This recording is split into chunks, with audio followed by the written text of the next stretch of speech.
दोस्तों, हमारी दुनिया इतनी ज्यादा बड़ी है कि इसमें आए दिन नए नए प्राचीन आर्टिफैक्ट्स का मिलना कोई अचंभे की बात नहीं है। हालांकि दुनिया में अक्सर जो भी आर्टिफैक्ट्स खोजे जाते हैं वो सभी कीमती और शानदार नहीं होते, बल्कि शानदार और कीमती का ये तमगा सिर्फ कुछ ही आर्टिफैक्ट्स को मिल पाता है। तो चलिए जानते हैं शानदार कहलाने वाले कुछ ऐसे ही आर्टिफैक्ट्स के बारे में हमारी इस वीडियो के जरिए। Number 10, mask of la Roche Cottard. दोस्तों, फ्रांस के लैंगियास टेरिटरी स्थित रॉश कॉटार्ड आर्कियोलॉजिकल साइट के बारे में एक्सपर्ट्स मानते हैं कि किसी जमाने में इस जगह पर ह्यूमन एंसेस्टर्स के निएंडरथल्स रहा करते थे।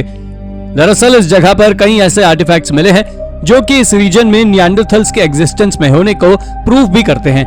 नायाब एंशिएंट आर्टिफैक्ट्स रिच इस आर्कियोलॉजिकल साइट में साल 1975 में आर्कियोलॉजिस्ट को ह्यूमन मास्क मिला था, जिसको लेकर क्लेम किया गया कि ये मास्क निएंडरथल्स ने अपने हाथों से बनाया था। और आपको जानकर हैरानी होगी कि रिसर्च में पता चला है कि ये मास्क आज से करीब 35,000 साल पुराना है, जो उस वक्त का है जब निएंडरथल्स काफी ज्यादा एडवांस हो चुके थे और काफी कुछ सीखने समझने लगे थे।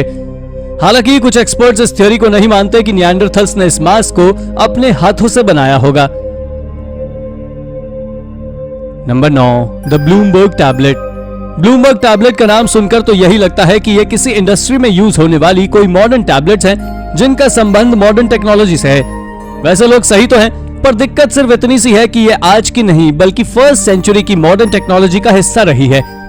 लंदन के ब्लूमबर्ग बिल्डिंग के नीचे साल 2010 में हुई एक खुदाई के दौरान ये टैबलेट्स लोगों के हाथ लगी और इन टैबलेट्स के ऊपर कई सारे रिटन इंस्क्रिप्शंस मौजूद थे जो इस ओर इशारा कर रहे थे कि किसी जमाने में इन टैबलेट्स को लिखने के लिए काम में लाया जाता था। जब इन टैबलेट्स के ऊपर रिसर्च की गई तो सामने निकल कर आया कि ये टैबलेट्स यूके के इतिहास में मिले अब तक के सबसे पुराने रिटन इंस्क्रिप्शंस में से एक हैं, जिनके ऊपर अलग अलग सब्जेक्ट्स के इंस्क्रिप्शंस लिखे हुए हैं, जो इस ओर इशारा करते हैं कि उस वक्त में भी लंदन काफी ज्यादा एडवांस सिविलाइज सिटी थी। Number 8, horned beast found in China. China के सांगसिंगडुई में आर्कियोलॉजिस्ट को साल 2022 में हुए एक एक्सकेवेशन के दौरान कई सारे अमेजिंग आर्टिफैक्ट्स मिले हैं और इन आर्टिफैक्ट्स में एक हॉर्न्ड क्रीचर का स्टैचू भी था जो कि देखने में काफी ज्यादा खूबसूरत था। एक्सपर्ट्स बताते हैं कि इस स्टैचू के ऑब्जर्वेशन से पता चला है कि ये आज से करीब 3000 साल पुराना है और ऐसा माना जाता है कि जिस एरा का ये स्टैचू है उस एरा के लोग ट्रीज की पूजा करते थे। ऐसा इसलिए है क्योंकि ये स्टैचू के अलावा इस साइट पर कई और भी आर्टिफैक्ट्स मिले हैं जिनके ऊपर भी ट्रीज को कार्व्ड किया गया है। बहरहाल इस मैसिव बीस्ट की बात करें तो ये इस बीस्ट के स्टैचू का साइज काफी ज्यादा बड़ा है और 330 पाउंड वजन का ये बीस्ट करीब 3 फीट ऊंचा है, जिसके शेप और साइज को देखते हुए ये कहा जा सकता है कि ये किसी इंपॉर्टेंट काम के लिए यूज किया जाता होगा। Number 7, iron age gold torcs. साल 2017 में 2 एमेच्योर्स आर्कियोलॉजिस्ट ने मेटल डिटेक्टर्स का यूज करते हुए यूके के स्टैफर्डशायर फील्ड में 4 आयरन एज गोल्ड टॉक्स की डिस्कवरी की, जो कि अपने आप में काफी ज्यादा रोचक रही है क्योंकि इस डिस्कवरी में मिले गोल्ड ऑर्नामेंट्स काफी ज्यादा सुंदर और नायाब हैं। अब भले ही ये टॉक्स यूनाइटेड किंगडम में मिले हों, लेकिन ये ओरिजिनली यूके को बिलोंग नहीं करते क्योंकि इनके ऊपर बनी कार्विंग्स और इनके डिजाइन को देखते हुए एक्सपर्ट्स मानते हैं कि ये टॉक्स फ्रांस या जर्मनी को बिलोंग करते होंगे। दोस्तों, एक्सपर्ट्स मानते हैं कि लगभग 2400 साल पुराने ये टॉक्स उस जमाने में इस रीजन में रहने वाली किसी पावरफुल लेडी के रहे होंगे, जिसे उसके मरने के बाद यहीं दफना दिया होगा। वैसे डिस्कवरी में मिले ये 3 नेकलेस और एक ब्रेसलेट आज स्टैफर्डशायर म्यूजियम की शोभा बढ़ा रहे हैं। Number 6, ancient British helmet. दोस्तों, साल 1982 में इंग्लैंड के यॉर्कशायर में किए एक एक्सकेवेशन के दौरान आर्कियोलॉजिस्ट को 8th सेंचुरी का एक सोल्जर हेलमेट मिला, जो कि देखने में काफी ज्यादा खूबसूरत था। शायद ही आपको मालूम हो कि यह हेलमेट खुदाई में मिले 6 हेलमेट्स में से इकलौता ऐसा हेलमेट था जो इतने सालों बाद भी पूरी तरह से प्रिजर्व था। आयरन, ब्रास और कॉपर के बने इस हेलमेट के ऊपर लिखे इंस्क्रिप्शंस को देखते हुए एक्सपर्ट्स इस बात को मानते हैं कि ये रीजन कभी वाइकिंग्स के कब्जे में था, इसलिए इस जगह पर एंग्लो सैक्सन्स के साथ उनकी कई जंगें हुई, जिसमें से किसी जंग के फलस्वरूप ये हेलमेट इस जगह पर रह गया होगा। हालांकि हेलमेट का इतिहास जो भी हो, लेकिन हेलमेट पर लिखे in the name of a lord Jesus the holy spirit and God and all to we say amen को देखते हुए हम ये कह सकते हैं कि फॉर श्योर ये हेलमेट सैक्सन्स को ही बिलोंग करता था। Number 5, oldest tabula. Western world के प्रसिद्ध खेल बैकगैमन के बारे में कहा जाता है कि यह खेल हजारों सालों से खेला जा रहा है। इस खेल को पुराने जमाने में टैबुला कहा जाता था, जो कि यूरोप के लोगों के बीच काफी ज्यादा लोकप्रिय था। इस खेल के इतिहास से जुड़ी एक खोज तब सामने आई साल 1983 में, जब आर्कियोलॉजिस्ट को इंग्लैंड के ग्लॉसेस्टर में 11वीं सेंचुरी की बनी इस गेम की एक टेबल मिली। दोस्तों, ये टेबल काफी ज्यादा खूबसूरत और नायाब थी।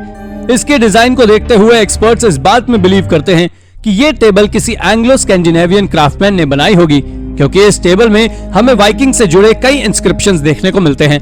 खैर, जो भी हो, पर इस डिस्कवरी ने आज के जमाने के लोगों को ये बताया है कि ऐसा नहीं है कि सिर्फ हम भी खेल पसंद करते हैं, बल्कि हमारे एंसेस्टर तो और भी ज्यादा खेल पसंद करते थे, या यूं कहें कि उन्होंने तो खेलों का आविष्कार ही किया है।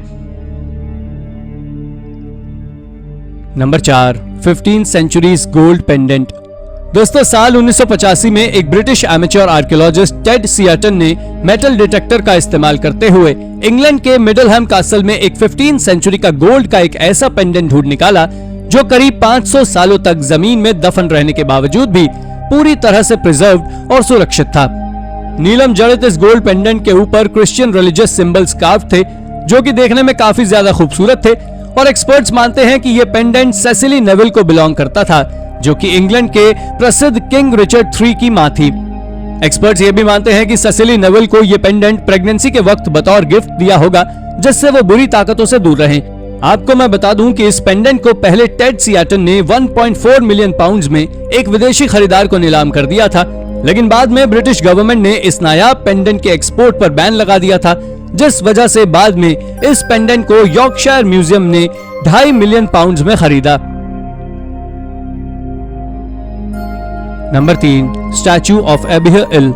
साल 1934 में फ्रेंच आर्कियोलॉजिस्ट एंड्रे पैरेट को मॉडर्न ईस्टर्न सीरिया में किए गए एक एक्सकेवेशन के दौरान 25th सेंचुरी BC का एक स्टैचू मिला, जो कि अपने आप में कला का एक अद्भुत नमूना है।